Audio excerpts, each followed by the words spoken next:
તો પાલનપુરમાં pre monsoon કામગીરીની pole ખુલી ગઈ છે। સામાન્ય વરસાદમાં જ ઠેર ઠેર પાણી ભરાયા છે। ગઢામણ પાટિયા પાસે મુખ્ય માર્ગમાં પાણીમાં ગરકાવ થઈ ગયો છે, જ્યારે શાળાએ જતા વિદ્યાર્થીઓ હોય, વાહન ચાલકો હોય, જેમને પારાવાર મુશ્કેલીનો સામનો કરવાનો વારો આવ્યો છે। વર્ષોથી જળભરાવની સમસ્યાથી સ્થાનિક લોકો પરેશાન થયા છે। પાલિકામાં અનેક વખત રજૂઆત કરવામાં આવી છે, પરંતુ કોઈ જ ઉકેલ અત્યાર સુધી નથી આવ્યો।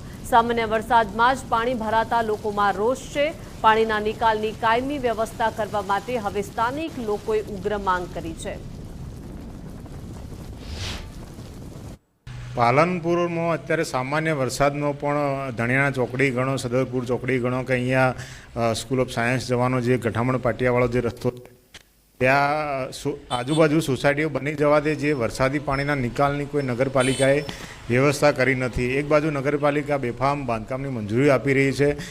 મંજૂરી મેળવ્યા પછી જે મકાન જે લેનાર છે એ લોકો રજિસ્ટ્રેશન ફી ભરી રહ્યા છે લાખો રૂપિયા, છતાં પણ જે બેઝિક સુવિધાઓ નગરપાલિકા થ્રી મળવી જોઈએ, જે વરસાદી પાણીના નિકાલની હોય, એ બાબતે નગરપાલિકા ચોક્કસ ક્યાંય પણ આયોજન કરેલ નથી।